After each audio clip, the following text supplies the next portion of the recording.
This meeting of the Agriculture Subcommittee of the Appropriations Committee will now come to order. At this hearing, it's fully virtual. We must address a few housekeeping matters. For today's hearing, the chair or staff designated by the chair may mute participants' microphones when they are not under recognition for purposes of eliminating inadvertent background noise. Members are responsible for muting and unmuting themselves. If I notice that you have not unmuted yourself, I will ask if you would like the staff to unmute you. If you indicate approval by nodding, staff will unmute your microphone. I remind all members and witnesses that the 5-minute clock still applies. If there's a technology issue, we'll move to the next member until the issue is resolved. You will retain the balance of your time. You'll notice the clock on your screen that will show how much time is remaining. At 1 minute remaining, the clock will turn yellow. At 30 seconds remaining, I will gently tap the gavel to remind members that their time is almost expired. When your time has expired, the clock will turn red and I will begin to recognize the next member. In terms of speaking order, we will begin with the chair and ranking member. Then members present at the time the hearing is called to order will be recognized in the order of seniority. And finally, members not present at the time the hearing is called to order are in the order of their arrival. Finally, House rules require me to remind you that we've set up an email address to which members can send anything they wish to submit in writing at any of our hearings or markups. That email address has been provided in advance to your staff.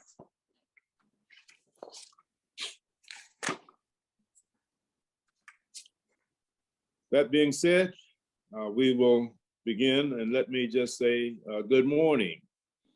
I want to welcome all of you to today's hearing. The hearing this morning is to review the Food and Drug Administration's fiscal year 2023 budget request. Our witness is the Commissioner of the Federal Drug Administration, Dr. Robert Califf. Before we begin with hearing proceedings, I'd like to welcome a new member to our subcommittee. Ms. Julia Letlow, representing the 5th District of Louisiana, was recently selected to join us. Welcome, Ms. Letlow, to the wonderful world of agriculture appropriations. Dr. Califf, we'd first like to congratulate you on your recent confirmation as commissioner. It had been over a year since the FDA had a permanent leader during a time when the agency continues to have vast and ever-growing responsibilities. FDA continues to play a vital role in ensuring the safety and efficacy of vaccines and drugs designed to address the coronavirus. However, there are countless other ways that your work matters to all Americans, and we need to ensure those critical responses get the attention that they need. I expect much of our conversation today to discuss the overall safety and effectiveness of the products under FDA's purview, and improvements can be made on both the food and medical sides. Aside from COVID-19, a myriad of other public health challenges, including combating the opioid crisis, youth tobacco use, and new tobacco product standards on flavors, all have real-world impact on Americans and their health. But at the forefront of many minds right now is a critically low supply of infant formula affecting so many American families. The American people rely on FDA to protect infant health by ensuring they have access to safe formula. I'd like to later discuss what FDA is doing to mitigate shortages and what changes can be made to improve the inspection process of manufacturers. This includes harmful delays and inaction on warnings at the Sturgis, Michigan facility. The agency received reports as early as September 2021, but did not inspect the associated facility until January of 2022, which is indeed unconscionable. I'd also like to hear plans to address the backlog of foreign inspections and plans to conduct foreign inspections moving forward. Many know all too well that over 75% of active drug ingredients are provided by foreign countries, including some with very poor safety profiles.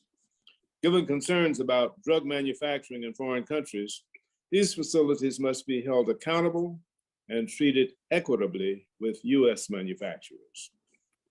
Unfortunately, food-related illness stemming from outbreaks of E. coli and salmonella, toxic levels of heavy metals in baby foods, and other food-related health concerns continue to be of monumental concern.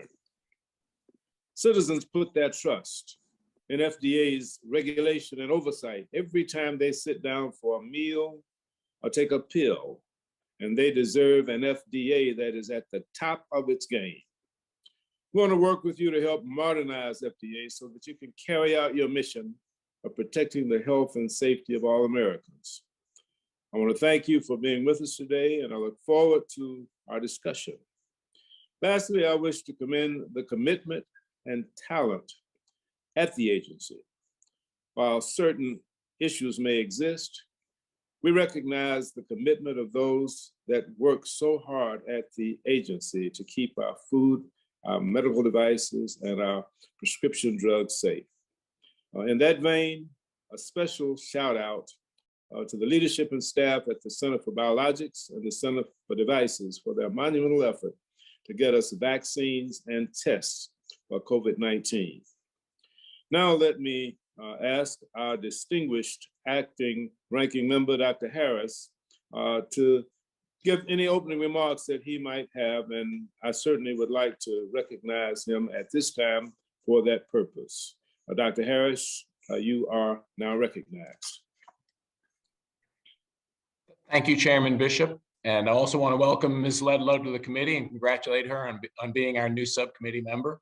We all look forward to working with you this year.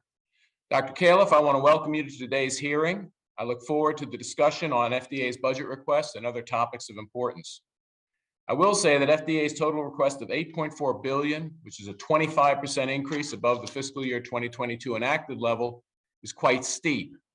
I recognize that $1.6 billion in mandatory funding is requested to support FDA's part of the administration's pandemic preparedness plan.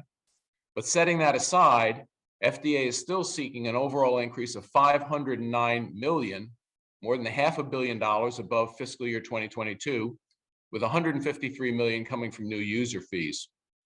Now, without a doubt, FDA does critical work that touches the lives of all Americans. However, this budget request does not acknowledge the economic reality that our nation faces. In times like these, as stewards of taxpayer dollars, we must make tough decisions in the greater interest of the American people. Growing the size of government programs and the federal workforce is generally not in the best interest of our nation's economy and future. Further, I believe that many of the problems facing your agency can be solved through strong leadership rather than more money. For example, as I'm sure you're aware, last month Politico ran an article titled "The FDA's Food Failure." There were some repeated concerns that stood out, such as the lack of leadership at FDA, the slow decision-making processes, and the lack of transparency and accountability to Congress. Too often, we as appropriators hear how problems will be solved if there was only more money or only more staff, but I disagree. Leadership is needed to be good stewards of the resources at your disposal and to make sure FDA is fulfilling its core critical mission. Nothing makes that point clearer than the recall and shortage of infant formula that is causing almost unimaginable stress and anxiety for countless parents and caretakers across the country. Nationwide, there are reports that 40% of formula is out of stock, yet one of the largest formula manufacturers in the US has had 1/3 of its production halted since February. We need to make sure this plant is safe to open, but it's hard to see any evidence that FDA has made it a priority to get this plant cleaned and cleared and back online. In light of this issue and many other highlights in the Politico article, FDA's budget request for an additional $11.6 million increase for the Center for Food Safety and Applied Nutrition, CFSAN, for health equity through nutrition gives me great concern. Don't get me wrong, I want all populations to have access to healthy foods and the nutritional information they need to make healthy decisions.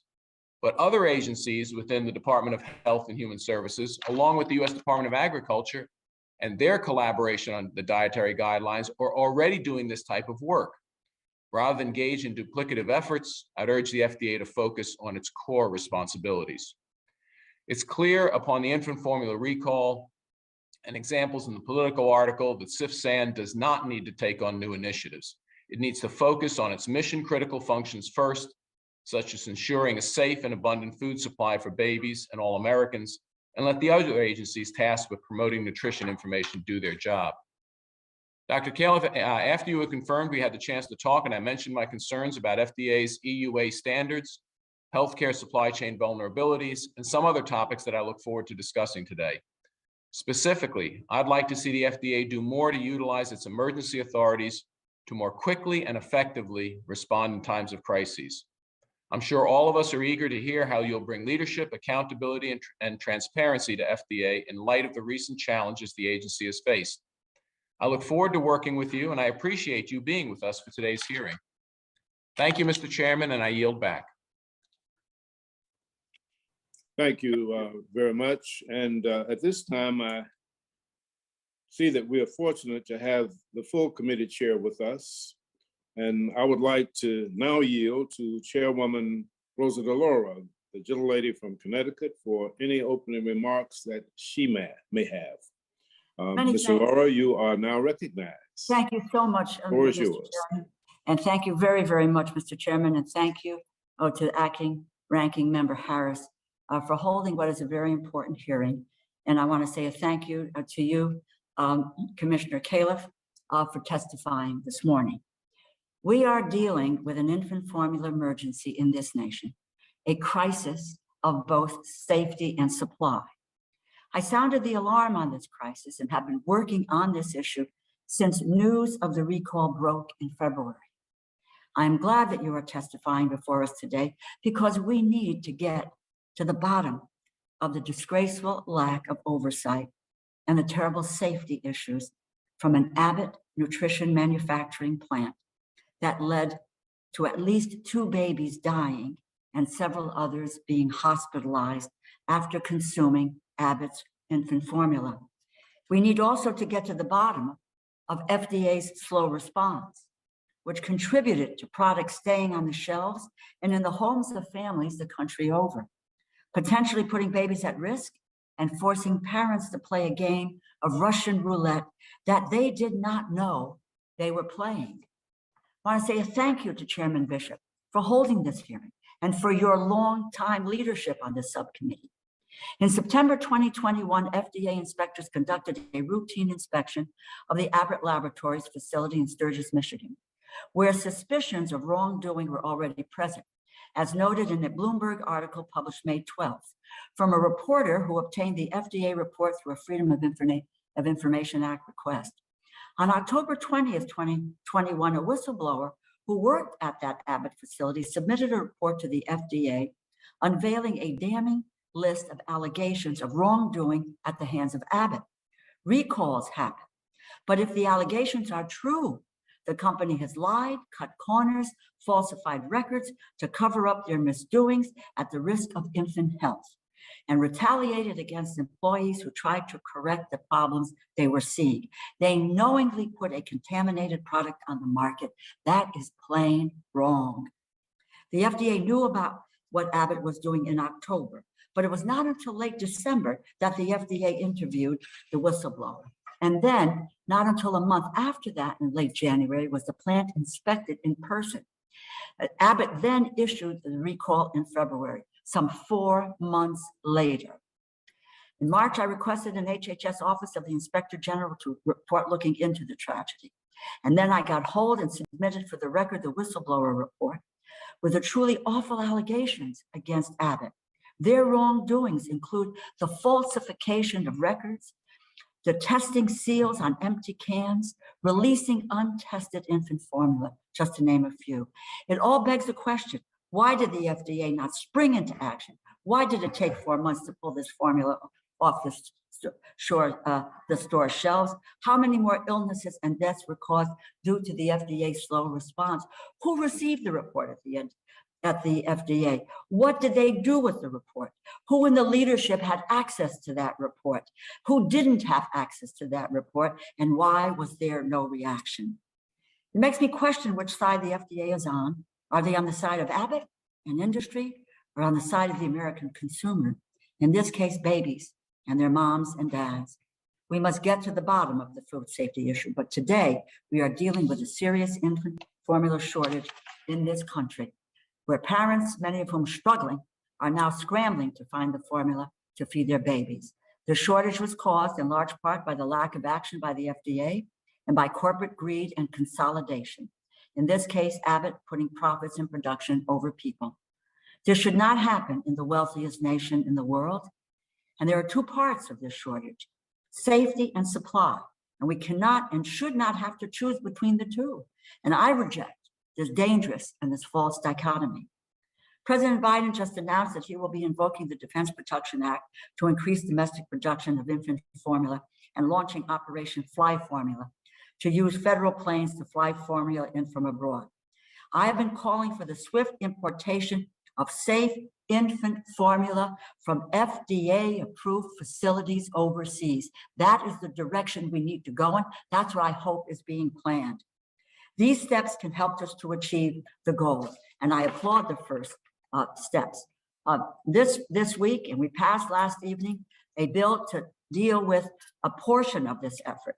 Last night, we voted on a bill to provide $28 million in new funding for the FDA to address the shortage, to prevent fraudulent products from entering the marketplace, and to help acquire better data on the situation in the marketplace. To prevent shortages from happening again, we will work to strengthen the workforce focused on formula issues and increase FDA's inspection staff. But as the ranking member has pointed out, funding is not the only answer. This issue goes beyond funding, and that has to do with a structural problem. And for another time, I would want to discuss the need for a deputy commissioner for foods with accountability to the commissioner and have direct line authority over the Center for Food Safety and Applied Nutrition, the Center for Veterinary Medicine, and food-related components and operations of the Office of Regulatory Affairs. This should happen immediately, and the person who is appointed needs to have relevant and appropriate food credentials. Someone with that background who understands this issue. I understand the FDA has begun to take action to address this shortage, which is encouraging. I remain concerned about the safety of the formulas that end up on our shelves. And as I have said, we cannot be forced to make a false choice between safety and supply. I'm disappointed that the FDA's recently released guidance does not go far enough to ensure formula is safe for our babies, because the food we feed our babies must be the safest product on the market, which is why I want to focus on FDA-approved facilities, because we have a standard that may not have been applied to Abbott, but we have a standard. When people grab a container of infant formula from the shelves, I want them to know that they do not have to play a guessing game. I want them to know that they can have confidence that it is safe. Commissioner Califf, I hope that you have been able to reflect on what went wrong, and with that come with answers, because we are all waiting for them. We need to get to the bottom of this terrible tragedy to prevent anything like this from ever happening again. And I thank you so much, Chairman Bishop and Acting Ranking Member Harris, and I yield back. Thank you, Ms. Delora, and thank you for your passion and compassion on this issue. It appears that Ranking Member Granger has not yet entered the meeting, and so with that, Dr. Califf, without objection, we will recognize you for your testimony. Your entire written testimony will be included in the record, but I hope that you will give a somewhat abbreviated statement so that we can proceed with questions. I'm sure that members have a number of questions for you, and we would like to expedite the hearing as much as possible. So at this time, Dr. Califf, you are recognized for your opening remarks. Thank you, Mr. Chairman, and I'll go quickly here because I certainly understand your request. Chairman Bishop, Ranking Member Harris, and members of the subcommittee, thank you for the opportunity to appear before you today. First, let me thank the subcommittee for your continued support of FDA, particularly over the last 2 years as the agency has worked tirelessly to respond to the COVID-19 pandemic and other challenges facing the agency, including the recent stress on the infant formula supply chain. Before discussing FDA's fiscal year 23 budget request, I want to discuss the current events around infant formula and reiterate FDA's firm commitment to ensuring that parents and caregivers have access to safe and nutritious infant formula. As a parent and grandparent, I recognize that many parents and caregivers have been unable to access the infant formula and critical medical foods that they need, and they are understandably frustrated and anxious. My daughter spent a month in an intensive care unit as an infant, and the memories are certainly still with me. The United States was facing infant formula supply chain stress even before the Abbott nutrition recall that began in February. The pandemic, the war in Ukraine, and labor supply issues have all had an impact, and I can assure you FDA has been working tirelessly to address this issue. This week, we've set up a mechanism that streamlines the ability for companies that do not normally sell infant formula in this country to do so, and provides other flexibilities to domestic distributors who can help increase availability. I want to be clear, under this process, an infant formula would only be imported after the agency reviews the product and determines the product is safe and provides adequate nutrition. Safety is paramount. In addition, a consent decree of permanent injunction was entered between the FDA and Abbott Nutrition. Under the consent decree, Abbott has agreed to take actions overseen by FDA and independent experts that will result in an increase of infant formula products and ensure safe powdered infant formula is produced at the facility. As you also know, yesterday the President invoked the Defense Production Act to ensure that manufacturers have the necessary ingredients to make safe, healthy infant formula here at home, and announced Operation Fly Formula to speed up the import of infant formula to stores as soon as possible. Again, we know many parents and caregivers are feeling frustrated. With these three recent actions, we anticipate that additional products can quickly hit U.S. stores. We have a critical opportunity here to invest in FDA's ability to work with partners to ensure a safe, adequate supply of infant formula and metabolic formulas for the millions of infants who rely on them for their sole source of nutrition. Approximately 3.5 million infants are born annually in the United States, and yet CFSAN has funding for only 13 staff members to ensure the safety and adequate nutrition of these products. We also have no authority or dedicated resources to monitor and respond to supply chain disruptions.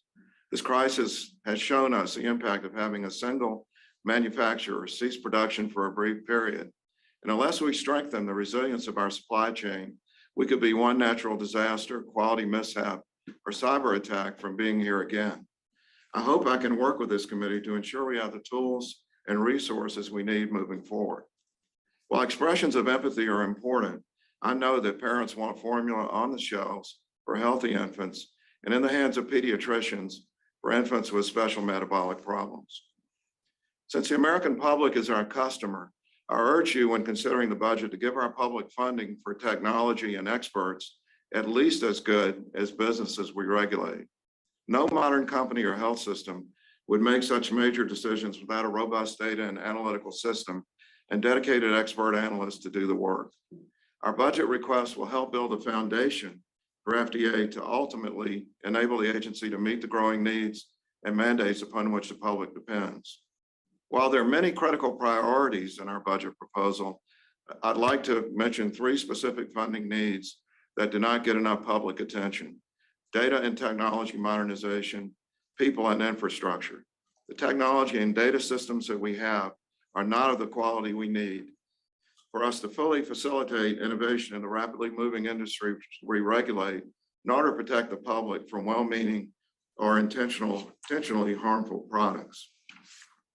Final thought here. When we review the infant formula situation, we will certainly find specific issues where we could have done better. And we will, of course, take accountability for any shortcomings. But unless we make the right investments in our infrastructure, including technology, data, people, and a modernized supply chain system, we will continue to see shortages and problems across the industries we regulate. Thank you for inviting me, and I look forward to answering your questions. Thank you very much, Commissioner. At this time, we will begin our questions, and I will begin. Commissioner, there will be a lot of questions about the infant formula crisis today, but I want to lead with the most basic question, and the subcommittee wants a real answer. It is unconscionable that it took 4 months from the time the first infant illness was reported before FDA sent inspectors to the plant. Why was that? Can you walk us through the process going forward on how you get the Abbott plant in Sturgis, Michigan back online? The president has invoked the Defense Production Act to address the formula shortage, and we'll purchase formula under that from other countries and have them flown into the US to restock our shelves. And that we expect to be done quickly. But this is a temporary action. What is the FDA going to be doing to assure that this product is safe? As the chair lady has pointed out, not only do we need supply, but we need safety. Would you address that? Sure. First of all, the question of what happened. I think Chairman DeLauro, I think correctly stated the timeframes. The dates are well known. The information is in the public.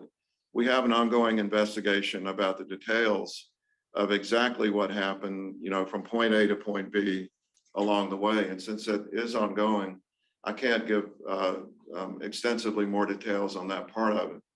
I will comment directly on the issue of bringing the Sturgis plant back up. And I think the issues that you all have raised in your opening comments really exemplify the problem that we face when we have a concentrated industry where taking down one plant has such an enormous impact. This creates a situation where we have a delicate balance.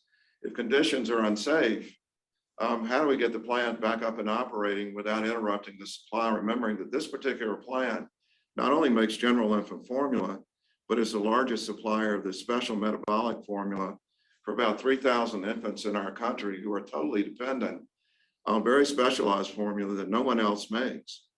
And so we had to really wrestle this to the ground with Abbott, ending up in a consent decree with the Justice Department to make sure that as we bring the plant up, both the FDA inspectorate and external experts are watching every step of the way. I'm pleased to say today we've already made significant progress, and I think we are on track to get open within the next week to 2 weeks, most likely at the outer bound 2 weeks.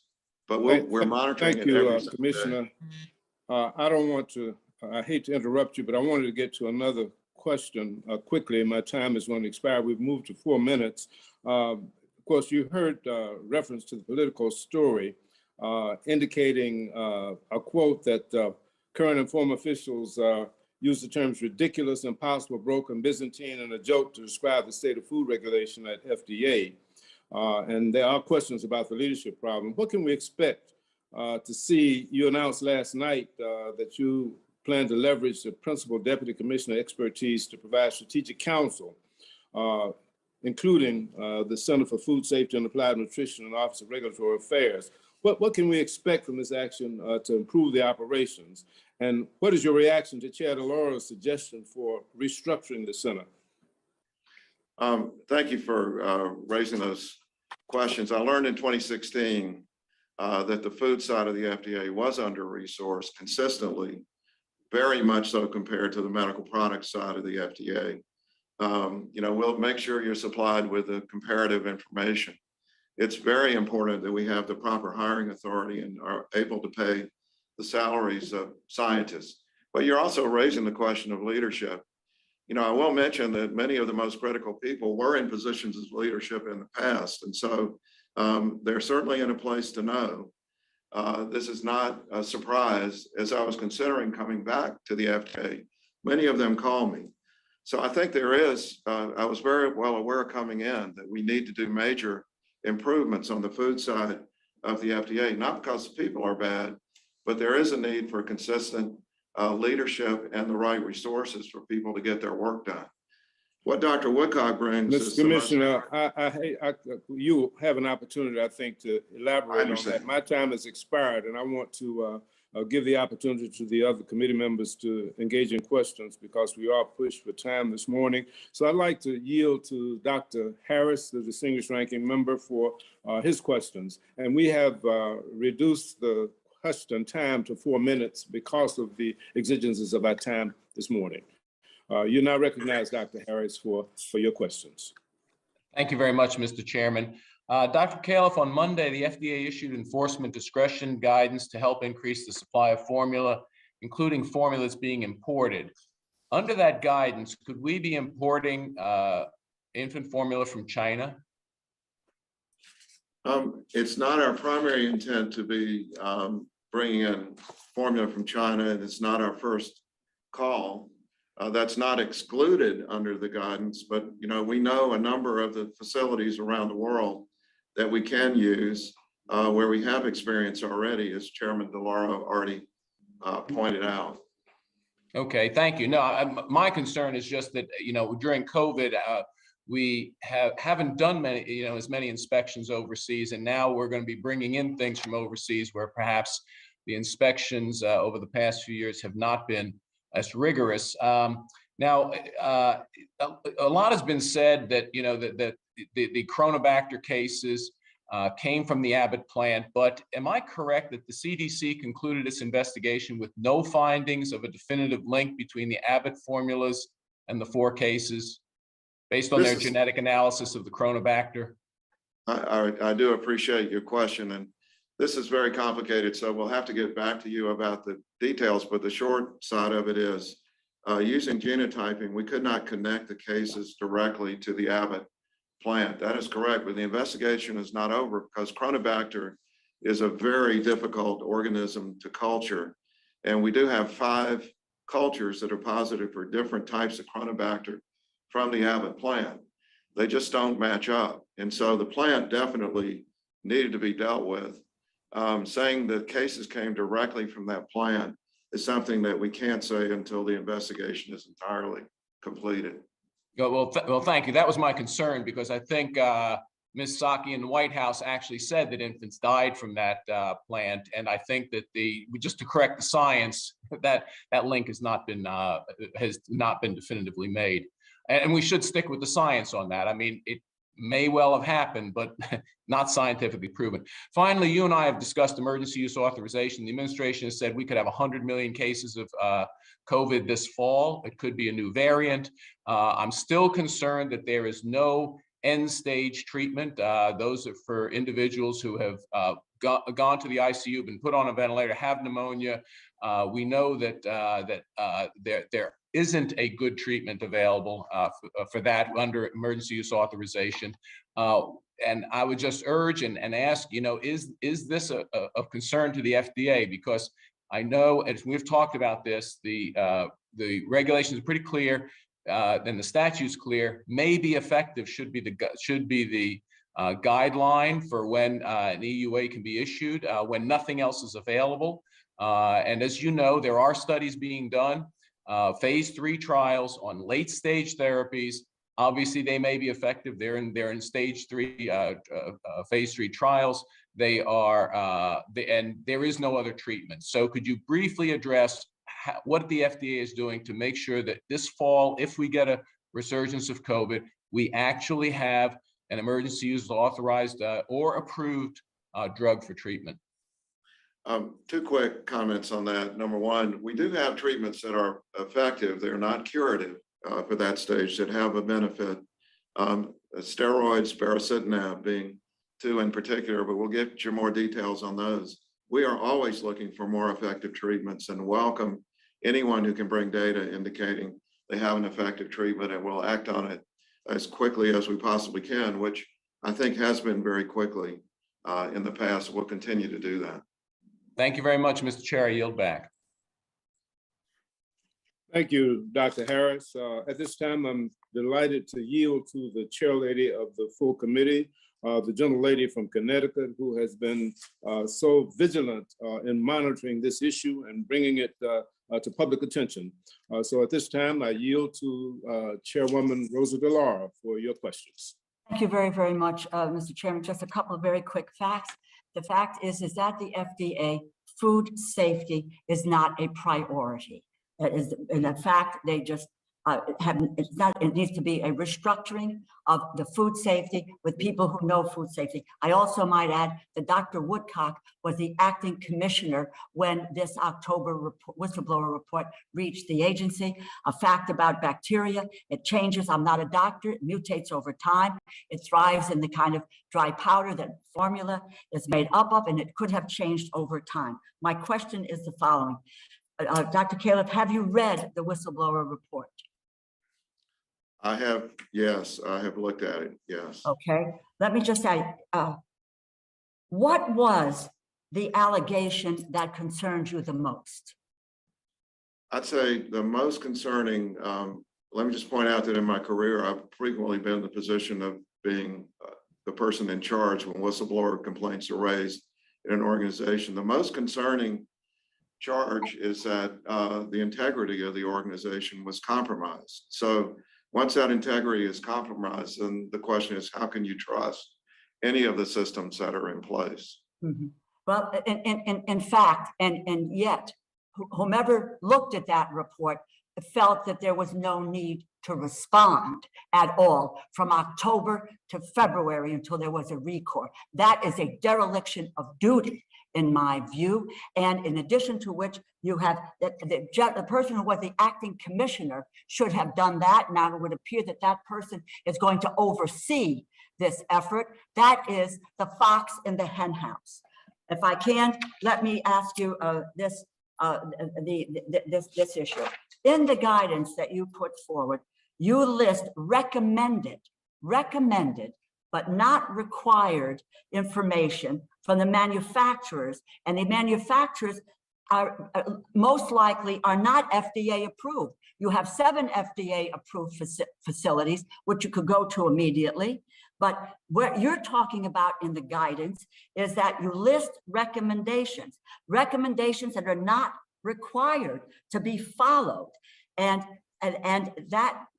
so in fact, they do not even have to include those your recommendations in their application for certification and for review. Will you commit to not exercising enforcement discretion with respect to critical statutory and regulatory safety requirements?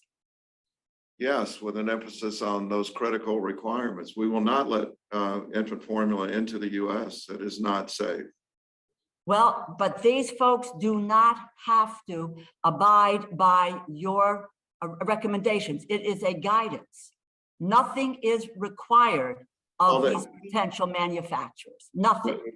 With due respect, Madam Chairwoman, you're correct in what you say, except that we have the authority to either let the product in or not. So we have control over that.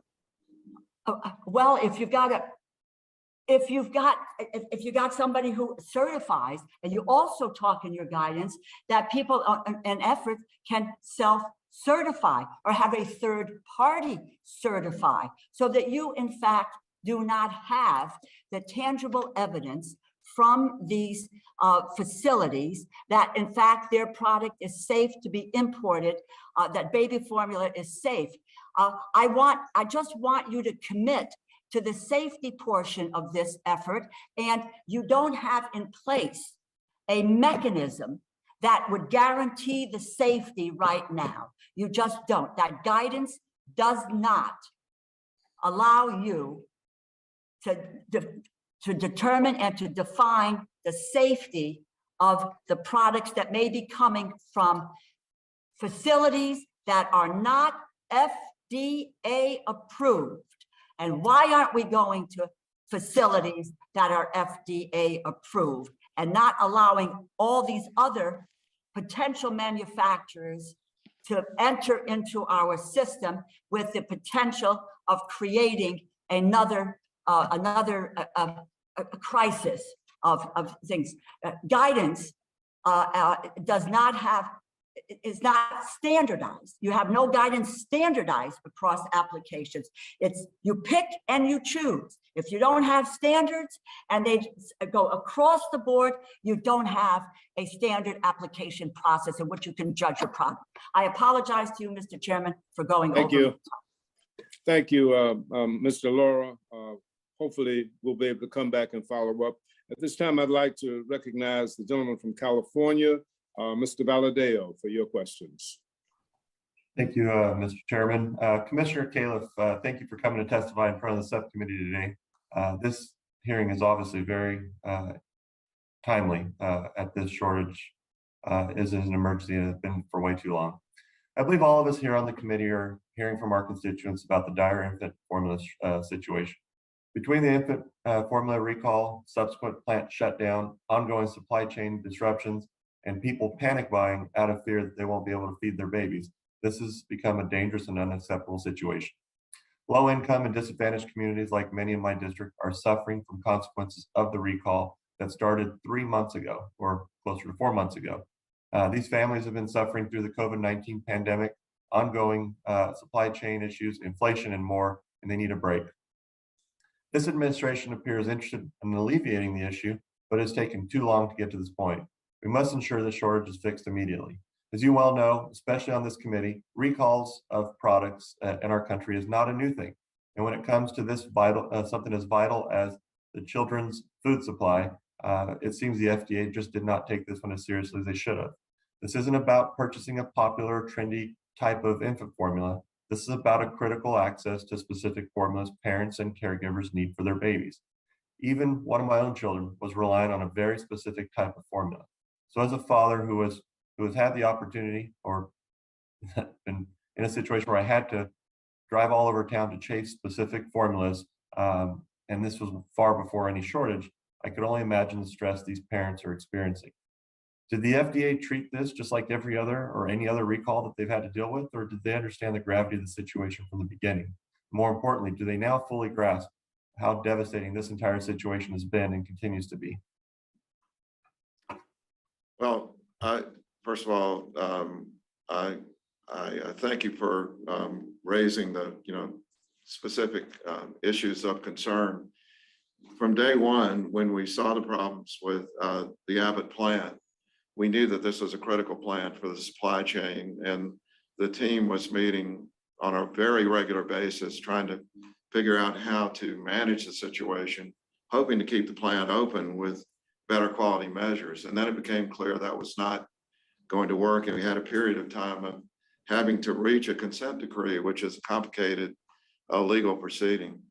But as I've indicated, we're all very aware. Many of us are parents or grandparents. Many of us have relatives that are in the same situation.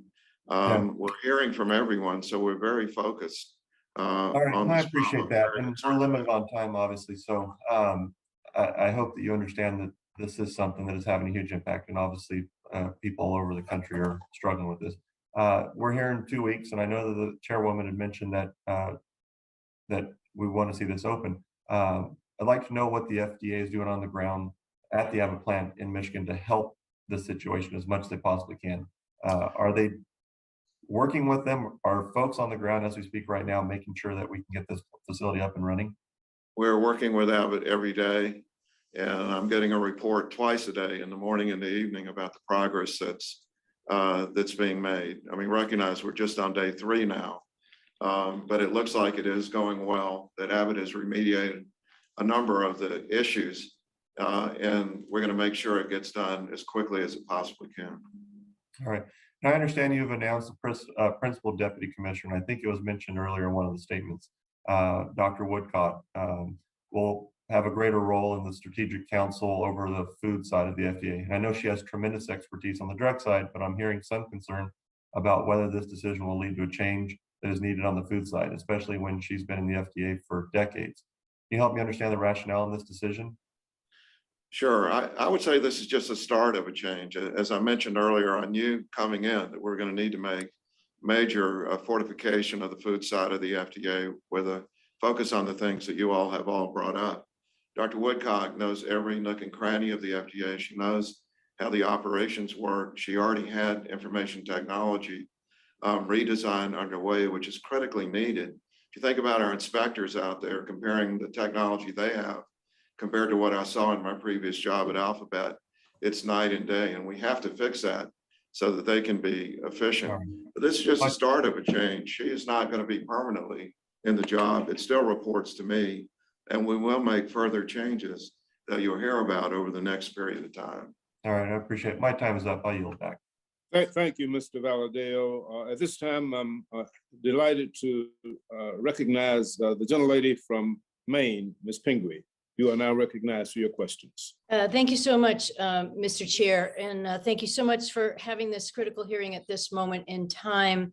And thank you, Mr. Commissioner, for being with us today and answering our questions. I just want to associate myself with the questions that have already been asked by Chair Bishop, Chair DeLauro, Mr. Valadeo, really on both sides of the aisle. Obviously, this is a very troubling situation. And I'm not going to repeat all the same questions. I just want to say that I am concerned, Mr. Commissioner, that you aren't providing us with more detailed information. I think we have to dig deeper into this troubling pattern of leadership challenges and structural issues on food safety at the FDA. This isn't new, and we have to work on this. And this is a huge crisis for America, and I'm very, very concerned about where we are. I'm just going to pivot because, like I said, I feel really grateful that my colleagues have been asking good questions, and I know others will be asking more as well. I just want to talk a little bit about vaccine access for children. You know, I really appreciate that the FDA has done some challenging, essential work over the last 2 years on COVID, particularly in the vaccine space. One key group with no authorized COVID vaccines are children 5 and under. I totally understand and appreciate how important it is to evaluate safety and efficacy. That's a huge concern in America. But I'm hearing all the time from parents and caregivers in Maine and also around the country who are just really frustrated and feeling left behind. Any further delays that continue, these children will enter yet another school year unvaccinated. Can you commit to us that reviewing any potential authorization for a vaccine covering children under 5 will happen as quickly as possible? And what timeline can we reasonably expect and tell people you will follow once an application is received? Yeah, I'll answer quickly. I've been involved in children's therapeutics my whole career. And one of the major lessons is that children are not just small adults. And so you have to do specific studies for the biology and the size and mechanics of how children dispose of therapeutic interventions. Having said that, we now have the Moderna application in hand, as you know. As soon as we're ready, which is imminent, we have a number of dates reserved for the advisory committee meeting. So as soon as we're ready, we'll have that meeting and have the advisory committee weigh in on whether the safety and efficacy are adequate. And there are others. The Pfizer application should be coming in sometime soon also. So I'm definitely committed as quickly as possible. I have 2 grandchildren under age five, so I'm very much in the same boat that's being described.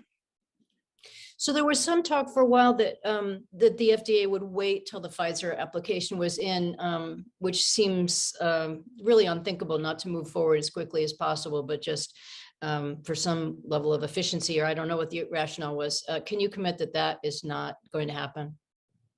That there is no delay in the Moderna application because of another application. Each one will be considered on its own. And I don't need to tell you that sometimes discussions that are held as you're developing a strategy get touted as if that's a decision that's actually been made. That was never the case. And I want to refute that from the beginning. Well, thank you for setting that straight and for moving with all appropriate speed. Obviously, that's a critical age group, and those are, they have different, bodies and, needs. So I do want it to be as safe as possible, but, congratulations to you on having 2 grandchildren under 5. I have 4 grandchildren under 5. And, again, we hear this from mothers and caregivers all the time. So thank you for the work that you've been doing. And really, please continue this conversation about food safety and the huge difficulties that people are having today. That's really very important to the oversight of this committee. Mr. Chair, I yield back. Thank you, Ms. Pingree. I now recognize Mr. Molinar of Michigan. You are now recognized for your questions, Mr. Molinar.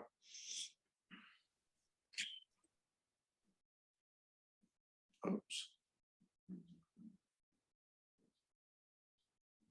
Please unmute, Mr. Molinar.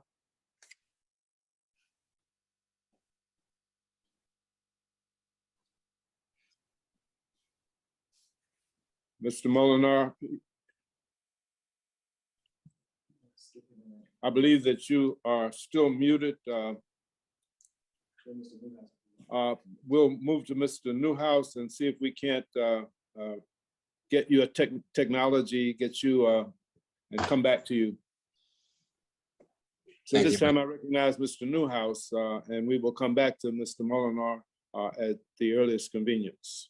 Thank you, Mr. Chairman. Hopefully the clock will reset, but appreciate the opportunity. Dr. Caleb, thank you for being here with us. I won't repeat what others have said, just to associate myself with much of the concern that's been expressed. I would like to ask you about the money that was just appropriated. I would like to know how, in your estimation, an additional $28 million assures parents that imported formula will be safe for their children, how it's going to help replenish the inventory in grocery stores in a timely manner. Did you request this additional funding, especially in light of the fact that just a couple months ago, we increased the FDA budget by over $100 million, $11 million of that specifically for maternal and infant health and nutrition activities. So could you shed some light on some of the money situation for us? Sure, I appreciate the question. I think Chairwoman DeLauro made the case very strongly that safety has to be paramount. So the bulk of that money would go for inspectors to make sure that material is not being put on the shelves, which is unsafe, which is a very laborious effort right now, particularly given our information technology deficits that I've mentioned. We also need the in-house expertise to evaluate these applications as we try to diversify the supply chain. And overseeing the Abbott plant takes a whole number of people to make sure every single aspect of that is being done correctly. And then, as I've already mentioned, the underlying information technology is critical here. American business or healthcare systems would not depend on the kind of information technology we have to make these kind of decisions, and we need to do something about it, in my opinion. And let me just also mention, you mentioned the other maternal fetal issues. This is not the only one. We have toxins in infant and baby food. We just had a guidance on apple juice, for example. This takes very high quality scientists to do the analyses, collect the data to figure out how quickly we can bring these levels closer to zero, just as one example. And then many members have been concerned about recommendations on seafood. I could go on and on. These things are all critical to our most vulnerable people, our children and their mothers. So they all need to be a priority. No doubt, I totally agree. Did you request the additional funding? Yes. Well, we're going to have a lot, like I said, I associate myself with a lot of the comments made. I'd like to shift gears, if I could, to another topic. Since the legalization of hemp and hemp products was made several years ago, I believe we're still waiting on FDA for some action to be taken, and currently the industry is in a state of uncertainty because of no direction. Could you provide an update on FDA's comprehensive sampling of CBD products that was discussed in July of 2020, a report on mislabeling, specifically the long-term plan that you may have and what you have found to date? I really appreciate that question, and the amazing plethora of derivatives of the cannabis plant is really quite profound and astounding, and already in widespread use for a variety of means, as you know. Most of the FDA effort so far has been spent on research to figure out what the risks, if any, are of various uses of this material in its different forms. We are committed. I just want to tell you, 2016, I worked on this. Coming back in 2022, it looks pretty much the same in terms of where we are. We just know more now because we've done more research. I am very committed to taking a path on this, and just to put a marker down, I don't think the current authorities we have on the food side, the drug side, necessarily give us what we need to have to get the right pathways forward. We're going to have to come up with something new, and very committed to do that. Well, appreciate hearing that. Thank you, Commissioner. I'm afraid the gentleman's time has expired. Let me recognize Mr. Pokane, and following Mr. Pokane, we'll go back to Mr. Malone. Great, thank you, Mr. Chair, and thank you, Commissioner Califf. I really have appreciated the previous conversations we've had. Please take this in the proper vein, but I think, you know, there was frustration when you were asked what happened, and the answer you gave back is, we're investigating, I can't talk about it. You can talk about it, honestly, you should talk about it. One problem that I've seen over and over with the FDA in my 10 years here is you guys aren't good at communicating. And, you know, this is something that parents are asking us about. They want to know what happened. You all got to get that down to explaining in a way that real people can understand. I understand there's science behind it, but it's not acceptable to say that you can't comment on it. I just putting that out there. The public wants to know more. We've got to do that. I also share in all the questions that people have asked in this area, as well as Representative Pingree's questions around the vaccine. We're getting asked that for children under 5. When's that going to be available? Let me go to a couple different subjects. CBD, while CBD is widely used in a number of products, as you just had the conversation, Mr. Newhouse, technically CBD's sale in the eyes of the FDA is illegal. What is FDA's plan to clarify that CBD could possibly be regulated as a food or a food additive, and is there any timeline? The research so far has shown that there are some risks with CBD. And so we're going to need a different pathway than just the standard food pathway. I've told you, and I really mean it, I'm committed to do something about this, and it's going to take some work. I hope that you'll work with me on that, because it's going to take some creativity. You know, when you come back 6 years later to the job you had before and nothing has really changed, that's telling you that you can't just keep trying to do the same thing over and over. Yeah, this is a frustration. I'll be honest, I've had with FDA also on Kratom. You and I have had that conversation where, you know, as you may know, Senator Lee and I sent you sent a letter to actually Secretary Becerra in March of this year, bipartisan letter. The Secretary acknowledged that there's emerging science that contradicts the previous positions of the FDA on Kratom's safety profile, and yet you recently put more alerts on import alerts on companies that are doing a legal, proper way of handling kratom coming to the country versus the companies that aren't. And the real question is there a way to try to lift that import restriction on those companies that have followed all the rules? I believe the technical language is a structure function claim versus the others, because right now it's kind of hitting everyone with one FDA order on what I think is an extremely antiquated position that the FDA has on kratom. As you know, you and I have talked about this, NIDA is in a very different place than you are on kratom. Well, I do look forward to coming back to you, hopefully in a couple of months, with very specific suggestions on what to do. There are millions of people using kratom. We do have real adverse events, though. I mean, real negative things that have happened to people, and it does interact with multiple neurotransmitters. NIDA is doing a lot of research. I'm very good friends with Nora Volkow, the head of NIDA. We'll continue to work with NIDA, and we'll go where the science tells us to go. But like I said, with regard to cannabis products, we need something different for these kinds of products that are not traditional foods, not traditional drugs. I can reclaim, just because I have 28 seconds. Also, you recently updated the fact sheet on kratom on April 27th with only minor modifications. And honestly, there's not only arguable conclusions, but you're linking to outdated, incomplete, and inaccurate information. Again, in this letter, Secretary Becerra seems to have a bit of a different position. If you could just look at that that update was not much of an update, and I think it's being very unfair to the consumers who are legally using kratom in this country. And I'll yield We back. definitely look at it. Thank you. Thank you.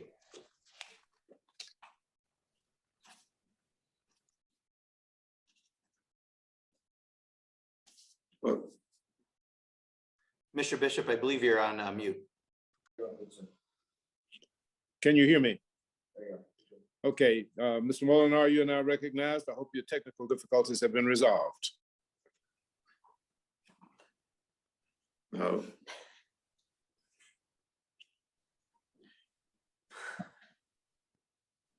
I'm afraid we cannot hear you, Mr. Molinar. Is there any way that we can? Okay, with that, we'll try to come back to you, Mr. Molinar. Ms. Letlow? Ms. Letlow, you are now recognized. Welcome to the committee, and the floor is yours.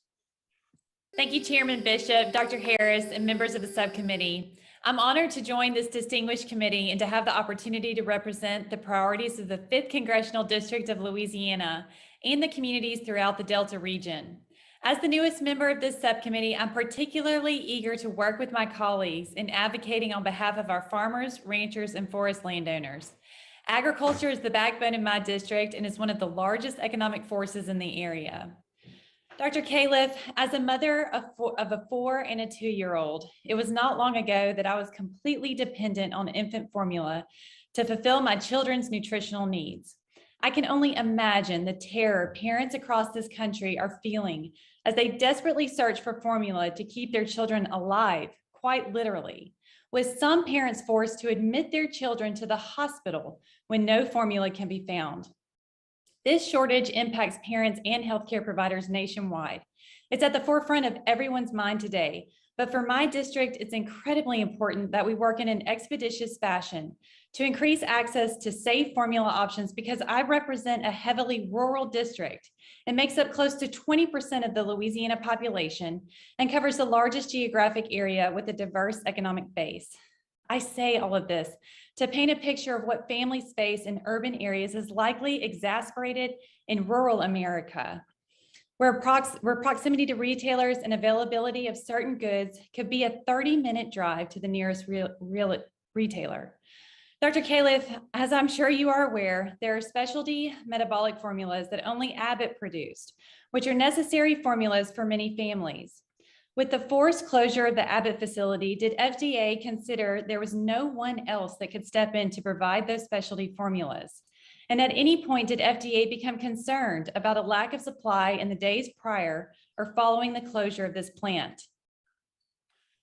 Let me just, for everyone concerned, I do think it's useful to divide the formula into the general formula, as you all have astutely done in your questions, and the specialty metabolic formula, which deals with a much smaller but really critical group of infants who are totally dependent, not just on formula, but on the very exact makeup of the formula. So from the first day, we had a team of people, and we were in connection with the American Academy of Pediatrics to try to do everything we could to keep the formula coming from that Abbott plant, from their stores, and releasing on a lot by lot basis as needed, carefully weighing the safety and the critical need that these infants have. This system is not perfect, but the network of communication is still very much in play with the pediatric community, the hospital community, and our team at the FDA working together. It won't get better until we can rev up that plan again and also diversify. But I hope you also appreciate that because this formula, special metabolic formula, is very complicated, you can't just start up a plant and do it. It takes a lot of work to get a plant able to do it. So we've got to work with Abbott to make this work while we're also diversifying the supply. Thank you, Dr. Califf. I want to get one more question in. Given the FDA's recent announcement on the new enforcement discretion guidance, how much formula do you expect will be imported, and what is the real timeline of seeing those products on our store shelves? Well, the way we're thinking about it is we're pulling a bunch of levers at the same time. The other formula manufacturers in the US have revved up their supply to 24/7. It's increased considerably. We're going to start up the Sturgis plant. We have the importation that you're referring to. And I think the combination of all three, we should begin to see improvement within days. And I do want to point out that right now in the last week, we have had more infant formula bought by between 11 and 19% than what was bought in the month before the closure of the plant. So we're I actually can tell having my more formula constituents bought. that within a matter of days, they'll be able to find formula on the shelves. It will gradually get better. The big problem we have right now is distribution. And I think you're very important what you called attention to. The worst problems are in the rural areas because they're not the major areas that are purchasing these goods. And we're going to have to pay very special attention to that. So within days, it will get better, but it will be a few weeks before we're back to normal. Thank you so much for your time, Mr. Chairman. I yield back. Thank you, Ms. Ludlow. At this time, I recognize the gentlelady from Illinois, Ms. Underwood. You're now recognized for 4 minutes. Well, thank you, Mr. Chairman. Hi, Dr. Califf. FDA has recently announced several steps to get more formula onto shelves, including permitting Abbott Nutrition to release product from the Sturgis facility to people needing urgent supplies of certain specialty and metabolic formulas on a case-by-case basis. Dr. Califf, can you describe how your agency is communicating with healthcare professionals and with families about the risks and benefits of using specialty and metabolic formula products from the Sturgis facility so that parents can make informed decisions about safely accessing the products their infants need? Thank you. And I know that you have a nursing background, so you have a very special feel for what's at stake here. As I just described, this specialty formula, this is general formula is hard enough. 30 constituents have to be there in just the right amount, or we have a history in this country of disasters that have occurred when that doesn't happen. And so it does take very much hands-on evaluation step by step. There's a committee of the American Academy of Pediatrics, and in fact, the physician that was featured in the New York Times yesterday, I talked with him on the phone. He's the chair of the committee on this subject at the American Academy of Pediatrics. So we're working through the professional society on this. Right. And case by case, if families are having problems, we need to hear from them. Okay, as we take action to immediately address infant formula shortages, we also need to comprehensively assess the causes of the current shortages so that this never happens again. A whistleblower report included numerous disturbing allegations about wrongdoing at the Sturgis plant, and it was, and it was especially troubling to learn that the report was submitted to FDA on October 20th of 2021, but FDA did not inspect the plant in person for more than 3 months. Within this time frame, on December 29th, 2021, FDA temporarily postponed some inspections due to the Omicron surge, but continued to conduct, quote, mission critical work. According to your agency's resiliency roadmap for FDA inspectional oversight, there are 4 factors for determining if a product meets a threshold for mission critical inspections. If it's received breakthrough designation, if it's used to treat a serious medical condition, if it's related to the agency's COVID-19 response, or if there's evidence of serious adverse events. So based on these criteria, would powdered infant formula at the Sturgis facility be considered a product that meets the threshold for mission critical inspections? As I said in my opening statement, we'll find specific issues where we could have done better. You've just done a very good job of enumerating several of those, including this one. So I cannot disagree with your statement. Okay, yeah, it's not optional for families. This is essential. So what steps will FDA take to ensure that inspections of infant formula manufacturing facilities continue to be carried out on a safe and timely basis during public health emergencies or any other period where the inspections are postponed? Well, I've already assured you all that no matter what, we will be on top of this issue until we're back to normal. Working around the clock day and night. It would sure help if we had a larger number of people, because as we diversify the facilities and we bring in new sources, as the chairwoman has already made the point quite distinctly, we're going to need people who can actually evaluate whether the formula is safe not only that, whether it's effective, especially in these metabolic formulas. There are only a handful of people that even understand the illnesses Right. that these children have. Okay, thank you. I yield back. Thank you, Ms. Underwood. We'll try Mr. Molinar again. You are now recognized, and hopefully we've got the technical difficulties resolved. You're now recognized, Mr. Molinar. Mr. Chairman, thank you for continuing to call on me. I'm hoping I'm coming through. You are. All right. Dr. Califf, thank you for your testimony today. I know you've been getting a lot of questions on the baby formula shortage. I just wanted to share with you, I've been hearing from hundreds of Michigan families about how this formula shortage is affecting them and or someone they know. And I just wanted to share a couple of stories with you and ask for how you as an agency can respond to them. A father in Manton, Michigan wrote, "My child has an allergy to milk, so she has to have a very specific formula. Now that that formula is short, other babies that don't need the type of formula that is necessary for my daughter are allowed to purchase it through the WIC program, making her formula even more scarce. I've had to resort to getting formula from out of state and Canada at times. The shipping costs are a huge burden on my family, and it requires hours of research that I could be spending with my family." And a mother in Montcalm County wrote, "I've had issues finding my son's formula since October of 2021. So I bought in bulk. Then everything I had on hand was recalled. I could get it at Target for a few weeks and they stopped having it. Even Amazon stopped getting it back in March of this year. I had to switch to a different kind of formula. I'm fortunate enough to be able to afford and buy multiple cans at a time. So when I found it at Costco, my mom, me, and my sister bought what I needed to get through 6 weeks. Now the kind my son is on isn't even in stock at Costco. I pray I have enough to get him to his first birthday. My friends have to search multiple stores to find the kind their baby is on. Another ends up changing formula each time she runs out because it's all she can find. We just can't breastfeed. Our babies rely on formula, and it's scary being a mother right now." I will also add a local grocery store owner also wrote me saying, "It is heart-wrenching to have to tell our customers that we have no baby formula to offer them. We are concerned that our local babies are not getting the nutrition they need. Nutrition in general is a very challenging problem in our rural area."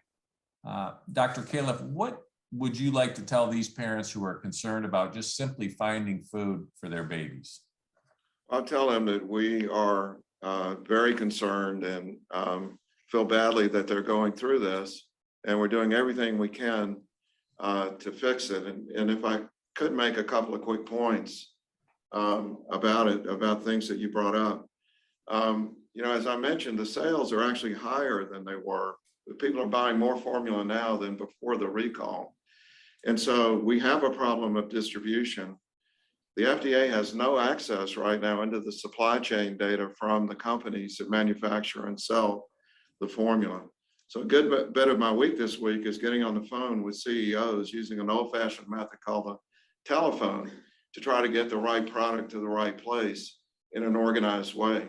We're requesting, again, that we have more authority to look at the supply chains, much like the banks did years ago, so that we can test and preempt these kinds of problems rather than having to react to them. Well, thank you, Dr. Califf. Just a quick question, also changing gears a bit on standards of identity.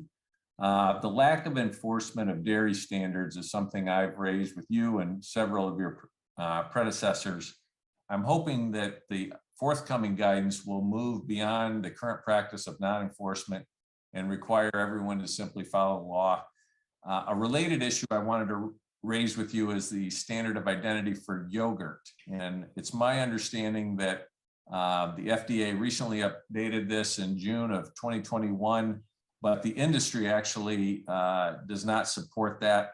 Mr. Molinar, I'm so sorry, but your time has expired. Okay. And I want to get to Ms. Wasserman Schultz of Florida. And following Ms. Wasserman Schultz, I will declare the subcommittee in recess subject to the call of the chair following votes, immediately following votes, but Ms. Wasserman Schultz won't be able to return. So you're now recognized, Ms. Wasserman Schultz, for your questions. Thank you, Mr. Chairman. I appreciate your indulgence. And I really want to say that everyone knows that the world's best oranges are grown in the great state of Florida.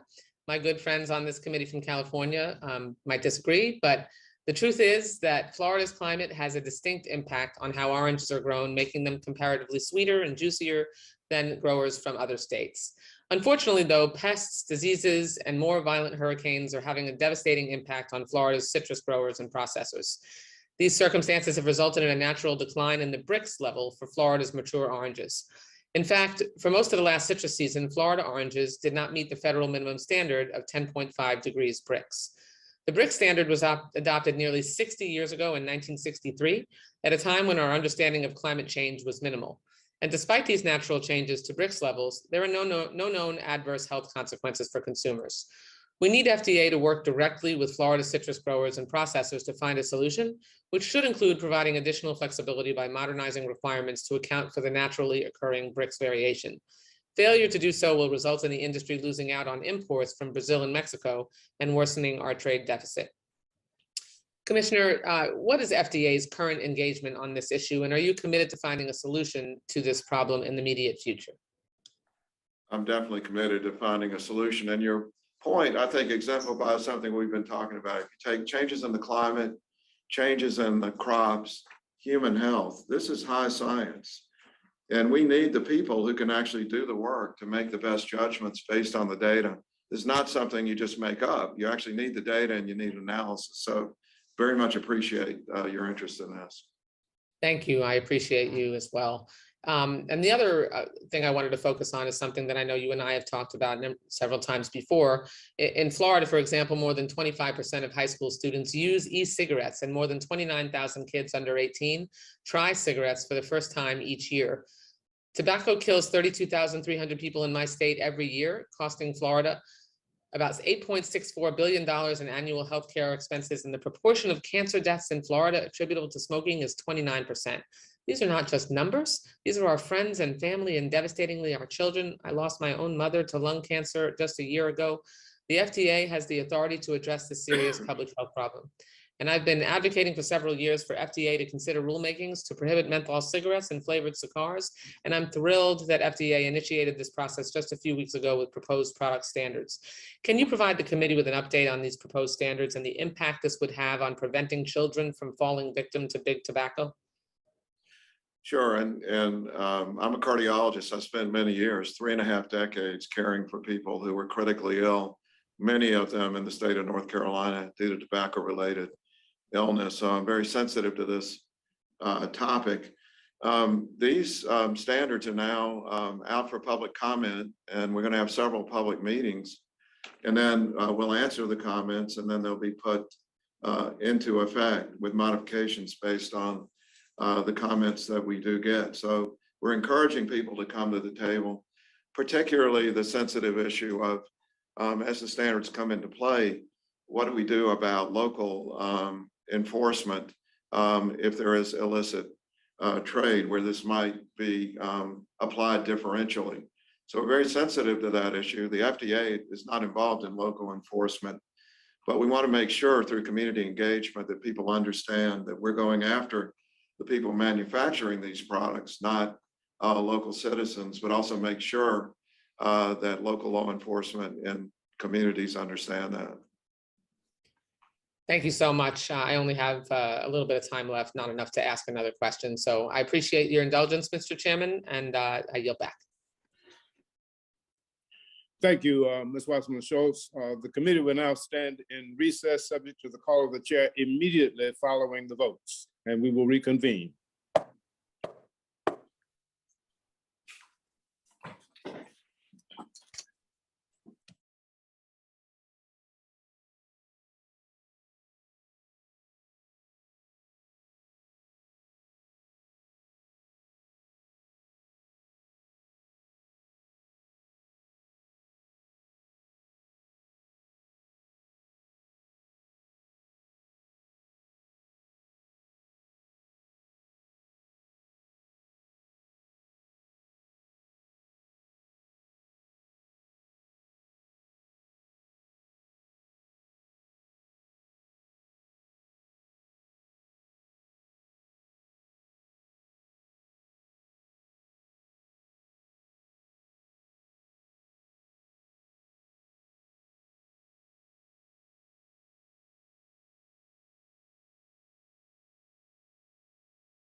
subcommittee is now called to order.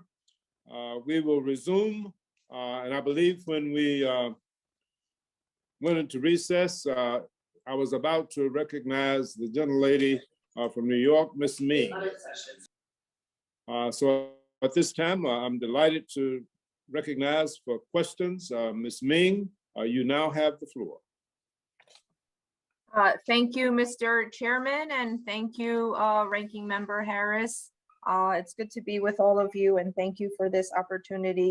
Dr. Califf, as you know, there are concerning reports about the presence of hazardous chemicals that are known by the EPA to be likely cancer-causing substances, as well as undisclosed fragrance chemicals that contain potential allergens in menstrual products.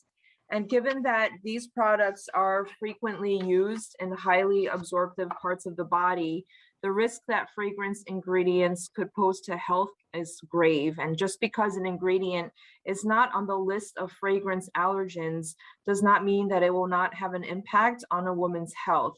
Wanted to ask what the FDA process looks like for fragrance ingredients to be listed as an allergen. And are there additional resources necessary for your scientists to continue advancing this research?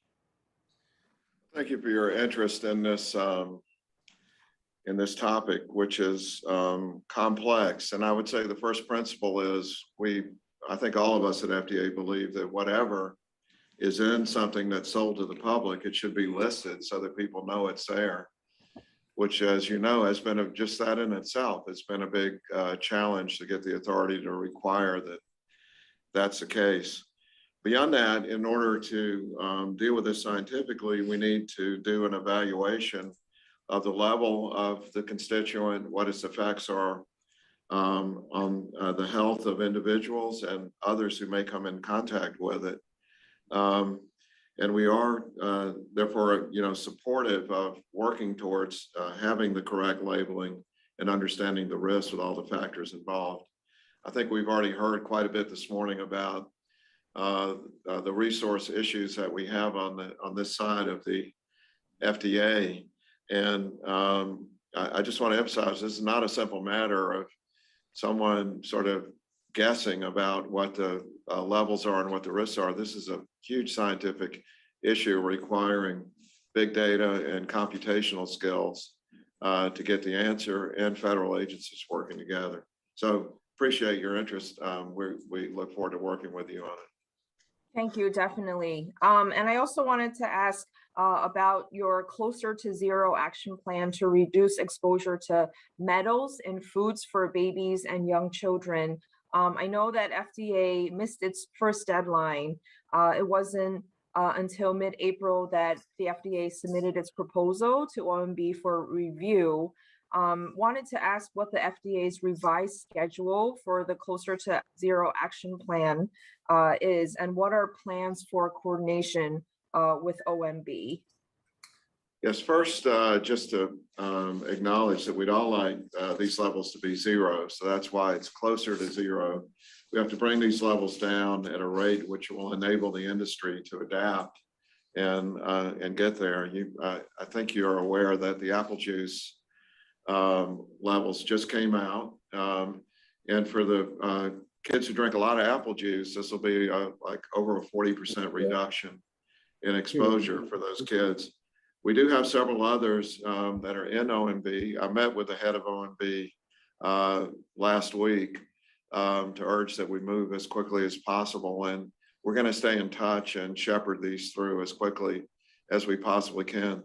Again, just like what I said about the fragrance issue, exactly where the level should be over time as we bring it down is a matter of scientific discussion and measurement, about which there are several opinions, and we need to get that resolved.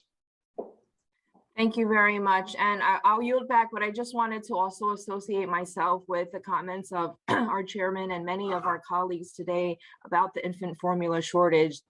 I had one of my babies had to use EllaCare, one of the special formulas only produced by Abbott. And that was hard to find even during good times. So I really want to associate myself with the comments of my colleagues and please ask that you please communicate with us and our families across America so that we can be responsive with our efforts. Thank you. If I may, Mr. Chairman, just quickly mention AlaCare is our main focus right now in the plant in Michigan, and I hope I think we're going to be moving very quickly on that. It is the #1 priority because it is essential. It's the largest population of this essential infant formula. Thank you, Ms. Ming, and thank you, Mr. Commissioner. We have completed our first round of questions, and we will now begin the second round. But I continue to be disturbed by the length of time that it took for FDA to really start to address this problem. And secondly, of the non-specific and the vague way that the implementation of a plan to solve it. With the supply chain, with the inspections, with the safety, that's real concern. And I hope that before we close, that you can be a little bit more specific in terms of how that's going to happen. Let me go to the question of the foreign drug inspections. Over the last 2 years, we provided funding specifically to the FDA to increase unannounced foreign drug inspections in certain countries to ensure the safety of the drug supply. And the FDA's practice of announcing foreign inspections weeks in advance brings up the issue of parity with how we treat our domestic manufacturers and what kinds of issues could be covered up during a waiting period. Unfortunately, FDA used our 2021 funding to set up a test of announced versus unannounced inspections and not to restart the unannounced inspections, which was our intent. You know well the perils of drug manufacturing in certain countries. Can you give us your commitment that you will direct FDA to restart unannounced inspections as directed by Congress? Yes, sir. Let me assure you that I've been the subject of inspection in universities and companies I work for clinical trials, biologics, and technology development. And I'm very well aware of the importance of having a certain amount of unannounced inspections. We appreciate the money that was allocated the first time around, I think about 8.5 million. And today I can say that we've started the unannounced inspection program in India. China will follow behind, but as you know, because of the COVID outbreak, it's difficult to get started in China. So the plan is to have hundreds of unannounced or short notice inspections that we'll be able to report back to you about. Right. The infant formula crisis has focused attention on the fact that the infant formula office has a staff of only 9 people. The budget acknowledges that funding in our FY22 bill will add 4 people to the office, which is great. But I worry about how many other drastically understaffed offices there are at FDA that we don't know about. It seems we only learn about those staffing shortages when there's a crisis. This has been a concern for many years and over a number of administrations. So speaking for the subcommittee, we want to help ensure that all of FDA's operational units are properly staffed. What are the other understaffed parts of FDA that we should be concerned about that are not addressed in your budget request? I would just say the entire food side of the FDA is understaffed in every category. That's why in the budget, we've asked for money to staff up and also to improve the authority for hiring and salaries, just like we have on the medical products side. This is absolutely essential. I certainly want to notice that I don't disagree with your statement that money alone won't fix it. But basically, I think you can see with infant formula, 9 people for something this important is just not enough. And we got money for 4 more, but in the current federal hiring authority, it takes months to bring someone on board. And we don't see that with the authority that we got with 21st Century Cures on the drug and device side. So I really want to implore you to help us get staffed up. And I take seriously your other part of it, that the money and people alone will not solve the problem. We also have to have leadership and structure. My time has expired. Hopefully, the Senate will pass the supplemental quickly. Let me yield to Dr. Harris for a second round of questions. My ranking member, you are now recognized. Thank you very much, Mr. Chairman. Dr. Califf, I know that last fall the FDA released its final guidance on short-term sodium, voluntary short-term sodium reduction. Look, I understand that for some people, sodium is not a good thing, and reducing dietary intake is probably warranted. For others, it may not make a difference. We don't know how to differentiate between those two right now. So I worry about a one-size-fits-all plan. But will the FDA conduct a study on the impact of the short-term targets to understand consumer acceptability and what impacts those reductions might have on public health?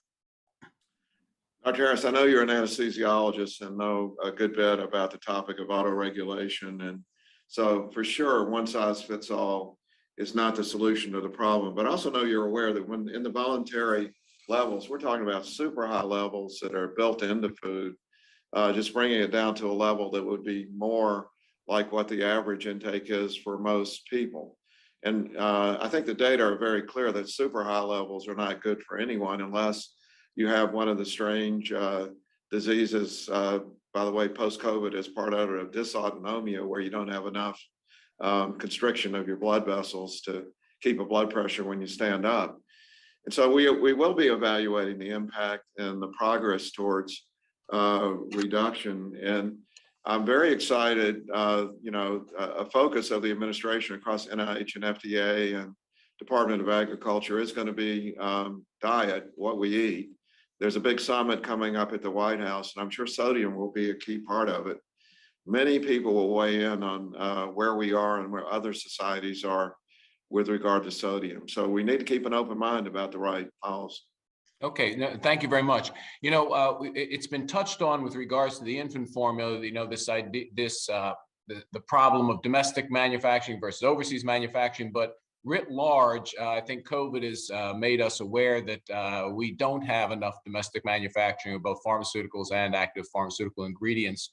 How is your agency, and specifically this budget request, supporting more domestic manufacturing of pharmaceuticals and medical products so that we don't have this issue of do we have to depend upon foreign nations, sometimes unfriendly? Well, I'd like to spend an hour talking with you about this, but in brief, because this is a big focus of ours, and I'm going to write a lot about it. You're going to see more about it. The two cases we have in front of us now are examples of why the two extremes are wrong. The infant formula crisis is happening in the face of complete domestic production. And you know about contrast media. If one of you were to, we've had some prominent politicians have strokes recently. One of the major suppliers of contrast media only had one factory in Shanghai that was making contrast media. And when that shut down because of COVID, now when people roll in with a stroke or heart attack, they may not be able to get an angiogram because you need contrast media. So we got these two extremes. What we need is a versatile supply chain built on a digital backbone so that we can keep track of where the products are and to stress test that supply chain. Now, in the budget is manufacturing in place, which I think is the most exciting technology part of it, and also platform manufacturing. It's in the budget. I know we have limited time, but I could talk a long time about this, as you can tell. We have to do something about this. The answer is not just onshoring. The answer is having a diversified system where we can prevent shortages occurring preemptively instead of waiting for them to happen. Okay, thank you very much, Mr. Chair. I yield back. Thank you, Dr. Harris. At this time, I yield for a second round to the chair of the committee, the gentlelady from Connecticut, Mr. Laurel. Thank you very, very much, Mr. Bishop. And just a quick follow-on to, I think what Dr. Harris was speaking about, and also Dr. Califf. Our biggest problem here is the consolidation of the industry. We only have 4 sources in the United States that are manufacturing this product, and quite frankly, Abbott has cornered the market. 43% of it. So when they go out of sync, so underlying all of this, and not for today's conversation because it's a lengthy one, it's just we have to get out of the sole source contracting business, and we need to do this not only here but in the meatpacking industry as well. It has been said by Chairman Bishop, and I associate myself with his comments and also with the ranking members' comments. I understand you need resources, and I've worked to increase resources to the FDA, but your problems are structural. You have serious structural leadership issues. Someone in this agency needs to have serious, relevant, and food credentials who understands it, because otherwise food safety will be a second-class citizen, continue to be a second-class citizen at the FDA. I want to just mention to you, a colleague earlier on, you can't hide behind an investigation. We need answers. We need them now. Who received this report? What did they do with it? Who was heading the FDA at that time? My understanding is that the acting commissioner was Janet Woodcock. What did she know about this? So who was handling all of this when this report went to the FDA and investigating all of this? Well, as I've said, you've got the timeline down and you've got the key issues. I know we have an oversight hearing next week, and we'll be prepared to go into much more detail at that point. And, you know, as I've said, we could do better than we did. But you have an oversight committee next week. You're before the committee that funds what you do. Yeah. So this information is relevant to this subcommittee of appropriations. Well, I appreciate what you're saying, that the investigation is not completed yet, and so I'm not in a position to answer specifics like that. So you have no idea who received the document? Well, we do know. At the agency. Who physically received the document? Where did it go? Who read it? What was the chain of command? You apparently don't have any answers to that question. That is indicative of, again, not responding to the seriousness of this issue. That says it all, Dr. Califf. It says it all. One last point I want to make. I've only learned this in the last 48 hours. 2014, Abbott deliberately and successfully tried to weaken bacteria testing safety standards. And I will credit FDA here. FDA issued a proposed rule that would have increased regular safety inspections of infant formula manufacturing facilities, and in the effort to prevent the contamination of infant formula. I believe it was Abbott. I think it may have been Gerber, and there may have been others who led the charge to weaken the inspection regime. Now, this is a company and a manufacturing entity that has a sole source contract. And that is what, but my question to you, I want to address that, but do you have a plan to increase inspections and testing at these facilities? And what is that plan?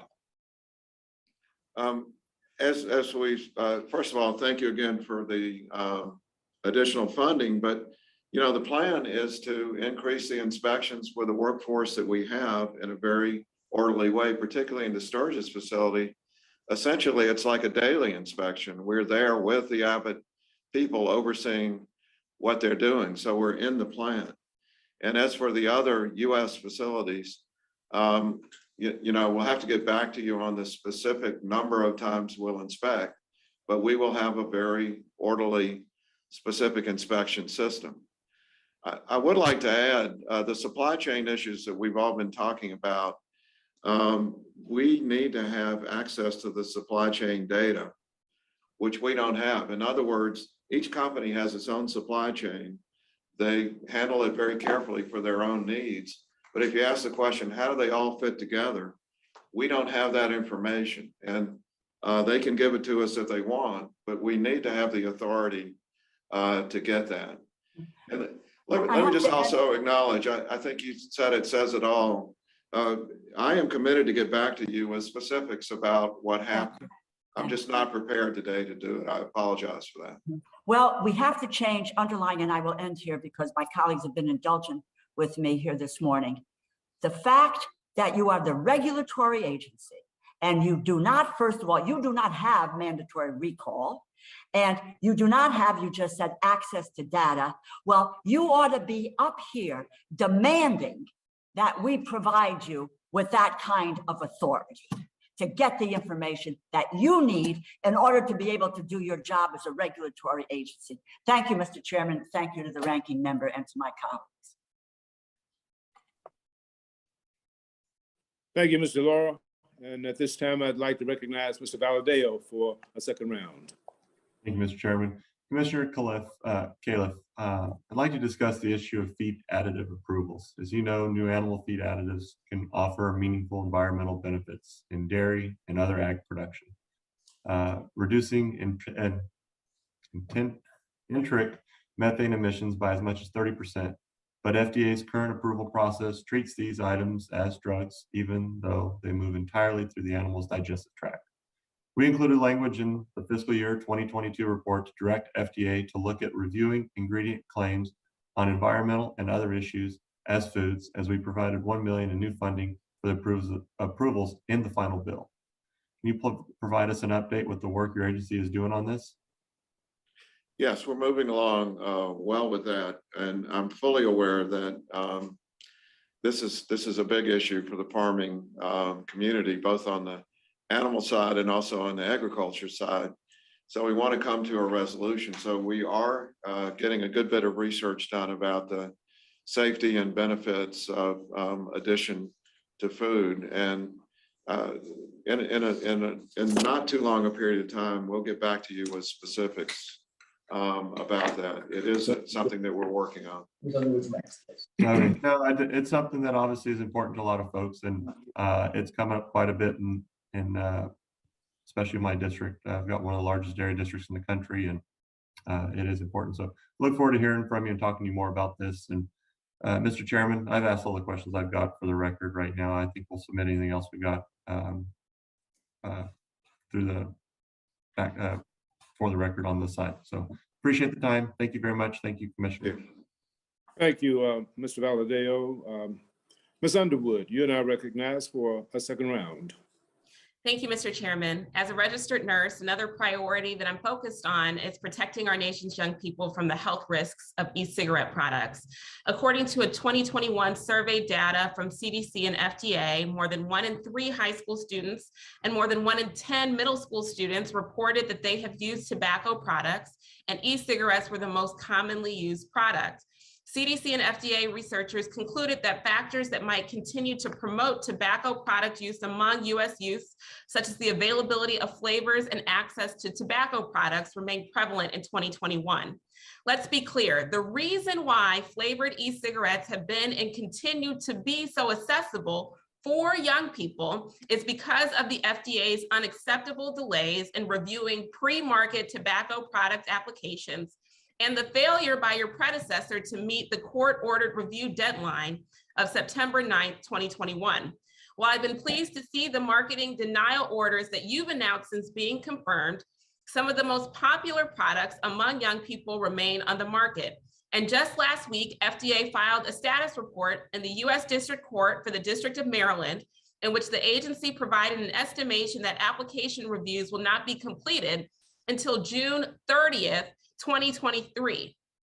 Dr. Califf, with more kids getting addicted to nicotine every day, can you provide an explanation of why FDA is projecting that reviews will not be completed until next June, nearly 2 years after the court-ordered review deadline? Thanks for bringing attention to this issue. And, you know, as a cardiologist and someone very involved in medicine, et cetera, the addiction to nicotine is a very difficult problem. And there is no question that there was an industry that developed specifically to get teenagers addicted to nicotine, in which case, you know, the old statement that was uncovered in the tobacco industry, customers for life, because stopping vaping is extremely difficult to do. It's nothing I'd like more than to move these things along more quickly. But what we gave the court was an honest assessment, giving the number of people we have and the legal requirements we have to consider these applications. And I also want to emphasize, this is an industry that has amazing capabilities on the legal front. If we make one single error in process, we could be set back for years in these applications. Yes, sir. And then finally, I just want to add, we have consistently for the last, I don't know how many years, asked for user fees from the vaping industry. Right now, all of this work is entirely unfunded. We're doing it borrowing people from other parts of the FDA. And we have a request in for what I think is for such a prosperous industry, a very reasonable user fee arrangement. And I hope Congress will act on this. Thank you. We know that tobacco products must have an FDA marketing order before coming to market, meaning that e-cigarette products without marketing orders are currently on the market illegally. And FDA has the authority to initiate enforcement actions to remove these products from the market. Will you commit to using this authority while FDA completes its review of the remaining pre-market tobacco product applications? Well, I appreciate the sentiment, which I share to a great degree. But I know you're also aware that if we take action like that, we will end up with a lot of our legal force tied up in court. And so we're going to have to be very judicious the way we use that authority, because we want to reserve our abilities on the legal front to take care of the problems that we know will be lasting. So I want to come back to you and discuss that specifically to make sure that we at least have an understanding of what our capabilities are in that regard. Right, but Dr. Califf, I mean, to say that we're going to wait another several months, over a year, to be able to take enforcement action is something that's just unconscionable given what we know is happening in the communities that we serve across this country. Thank you. I yield back. Thank you very much, Ms. Underwood. Thank you, Commissioner. I believe that we have exhausted the questions from the members, and I appreciate very much your availability, Commissioner Califf. We all understand how incredibly busy you are these days, and we appreciate your time. These issues are very, very, very important, though. And as I mentioned at the outset, FDA's work is vitally important to every American in order to keep them safe and healthy. And the challenges that we discussed today show just how crucial it is for the agency to be at peak performance with all hands on deck every single day. We want to help you in any way that we can to surmount these challenges.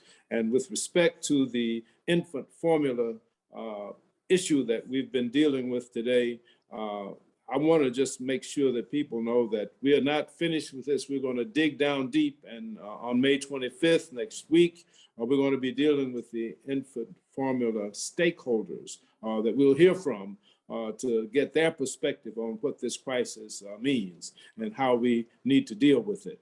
But along with all that we've discussed, we will also forward additional questions to you for the record, and we look forward to your diligent and timely responses. Dr. Harris, do you have any closing remarks? If so, I will yield to you for that purpose. Thank you, Mr. Chair. Dr. Califf, again, thanks for coming before the subcommittee. As we talked about, I think when we first met, you've got a tough job. I mean, the FDA is an agency with very broad regulatory authority in areas that are because of COVID and now because of the infant formula, quite controversial. So, good luck in doing it. Let us know in any ways we can help. And again, I just want to thank you for being willing to step up, being willing to head the agency, and good luck in the future. I yield back, Mr. Chairman. Thank you, Dr. Harris, and thank you to all of the members of the subcommittee in attendance, and thank you to our staff who put this hearing together. With that, this subcommittee hearing is adjourned.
I now call the hearing on the Department of the Army's fiscal year 2023 budget request. This is a hybrid meeting, so I'm going to go over a few housekeeping matters. Members joining us virtually, once you start speaking, there is a slight delay before you're displayed on the main screen. Speaking into the microphone activates the camera, displaying the speaker on the main screen. Do not stop your remarks if you do not immediately see the screen switch. The screen does not change until after several seconds, so please make sure you're not muted. To minimize background noise and ensure that the correct speaker is being displayed, we ask that you remain on mute unless you have sought recognition. Myself or a staff designee may mute participants' microphones when they're not under recognition to eliminate inadvertent background noise. Members who are virtually on part of this hearing, you are responsible for muting and unmuting yourself. However, if I notice that you're recognized and you have not unmuted yourself, I will ask the staff to send you a request to unmute yourself, and you'll probably hear me ask you if you're unmuted. Please accept that request, though, from the staff so that you're no longer muted. And finally, House rules require me to remind you that we have set up an email address to which members can send anything they wish to submit in writing to any of our hearings. And that email address has been provided to your staff ahead of this meeting. So we're going to adhere to a strict 5-minute rule today because we have to adjourn at a set time in order to accommodate major activity on the House floor. This morning, the subcommittee will receive testimony from the fiscal year 2023 budget request for the Department of the Army. Our two witnesses are the Honorable Christine Worth, Secretary of the Army, and General James McConville, Chief of Staff of the Army. I should slow down. I'm trying to get this all in 5 minutes. Both of you have had a long, distinguished careers, and we thank you for appearing here with us today. This is an extraordinary time for the United States Army. Over 175,000 soldiers are deployed around the world, including those in Eastern Europe supporting Ukraine. And Mr. Womack and I had a chance to see some of them, along with Mr. Carter. Soldiers are the Army's most critical resource, and we care deeply about their welfare and quality of life. So today we'll talk about the training, equipment, and resources needed to give our soldiers and skills and tools that they need to accomplish their mission. We know that your public message is people first, and I commend you for adding $70 million to request for child care. But we must do more to reduce wait lists and expand eligibility. We want to find out how your policies and budget reflects the people as your top priority. We're also keeping a close eye on equipment modernization. The request invests heavily in your signature modernization programs, and we are excited to see many of these capabilities are in the hands of soldiers soon. This committee has overwhelmingly supported your modernization strategy by providing the necessary resources to advance these acquisition programs. However, I don't want to lose sight of existing capabilities and the support our soldiers need to keep them safe right now. One example is vehicle rollovers. Congress made a significant investment in fiscal year 2022 to help prevent future vehicle accidents. I'm interested in knowing what the Army is doing to address this issue, both from the vehicle standpoint and also making sure everyone buckles up. Finally, turning to Ukraine, I'm interested in knowing how the U.S. equipment supporting Ukraine land forces has improved their success on the battlefield and how it's impacting the U.S. stock of equipment here at home. What lessons you're learning and what will help guide you for operational strategy in the future. Now, before I yield to the distinguished ranking member, let me say it once again, we have a joint session at 11 o'clock on the floor, and House rules will prohibit us from meeting during the joint session. So with that, I turn to you, Mr. Calvert. Thank you. Thank you, Chair McCollum, and thank you, Secretary Wormuth and General McConville, for your time today as we discuss the Army's fiscal year 2023 budget. In addition to my disappointment with the overall request for defense spending, I'm concerned that the Army continues to be the bill payer for the needs of the other services. On top of an inadequate top-line number, the Army's unfunded priorities list comes at a whopping $5.1 billion. This indicates to me that the Department of Defense is not properly budgeting for the needs of the U.S. Army. As we've seen in Ukraine, a potential war with China is not the only type of conflict that the U.S. military needs to be ready for. We need to maintain, modernize, and equip our Army. Further, it is critical that we remain laser-focused on the Army's top modernization priorities. I don't know how you are going to do that by returning to traditional acquisition bureaucracy. I'm increasingly frustrated by the DoD budgeting for items unrelated to warfighting. For example, in fiscal year 2023, the Army is going to spend nearly $726 million on climate change initiatives. With that amount of money, the Army could fund all the research personnel needs of its unfunded priority list and still have $145 million left. I'm also concerned about end strength. This budget request shrinks the force from fiscal year 2022 enacted level of 485,000 to 473,000.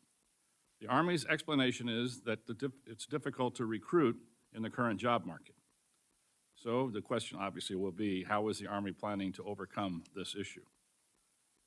The nation needs a capable and ready Army, prepared to deploy anywhere in the world on a moment's notice. I don't believe this request is sufficient or addresses the impact inflation is going to have on your purchasing power. I look forward to the hearing how Congress and the Army can work together this fiscal year to meet these challenges. And with that, thank you for taking the time to be with us, and I yield back. Thank you. Thank you. Madam Secretary, would you please proceed? Good morning, Chair McCollum, Ranking Member Calvert, distinguished members of the committee. Thank you all for your ongoing support of the Army as we significantly transform to meet future threats. We've accomplished a lot this year, but we have a lot more work to do. We remain very focused on our top 3 key priorities: people, readiness, and modernization. The FY23 budget enables us to support the National Defense Strategy, take care of our people, and meet operational demands here at home and abroad. We're investing $35 billion in modernization, almost $2 billion in military housing and infrastructure, and we're funding 22 combat training center rotations in FY23. We are modestly reducing our end strength, and we're doing this because we want to preserve a high-quality force. We did not want to have to lower our recruiting standards as we face a challenging recruiting environment. We are looking at, Ranking Member, to your point, we are looking at what we can do immediately this summer to help ourselves and the kinds of changes to our recruiting enterprise that we may need to make to help ourselves over the next couple of years. We're committed to maintaining momentum on our 6 major modernization portfolios. In FY23 alone, we will field 4 long-range precision fire systems: the long-range hypersonic weapon, our ship-sinking mid-range capability, the precision strike missile, and the extended-range cannon artillery. We're also modernizing our air and missile defense systems, and we're funding development of both FARA and FLRAA, which we intend to field in FY 2030. As important as it is to maintain momentum on modernization, people are the strength of our Army and our greatest asset. This budget increases soldier and Department of Army civilian pay and funds a number of quality of life improvements, including barracks, family housing, and various child care initiatives. To reduce harmful behaviors, we're building out a prevention workforce that will help us with our efforts to build cohesive teams that are trained, disciplined, and fit. Our Sharp Fusion Center Directorate pilot brings together in one place all of the resources for victims of sexual harassment and sexual assault, and those pilots are up and running in installations around the country. We're also striving to prevent suicide in our ranks. We've started conducting 100% mental health wellness checks in some of our units, and we're surging behavioral health resources where they're most needed, even as we confront a nationwide shortage of providers. As we focus taking care of soldiers and their families and transforming to meet future threats, the Army is also playing a key role in the here and now. Today, we have over 47,000 soldiers in Europe to help reassure our allies, deter aggression against NATO territory, and to help Ukraine defend itself. As you all know, the Army has provided a wide range of lethal assistance to Ukraine. And while we're focused on Europe, we have not taken our eye off the pacing challenge of China in the Indo-Pacific. Through Operation Pathways, we have deployed thousands of Army forces and equipment sets to the region for exercises that strengthen joint force integration, demonstrate combat capability, and promote interoperability. In just the last 2 years, for example, the 5th Security Force Assistance Brigade has sent 40 advisory teams to over 14 countries in the region. To continue our transformation efforts, we are pursuing cutting-edge experimentation and innovation. Much of our experimentation activity will culminate this fall in Project Convergence 22, where our sister services will join us with operational units and new technologies to work together to solve important operational challenges. America's Army is fit, trained, and ready when called upon to fight and win the nation's wars. We are transforming for the future, something we absolutely have to do in the dangerous environment we face. I'm very proud of all our soldiers are doing.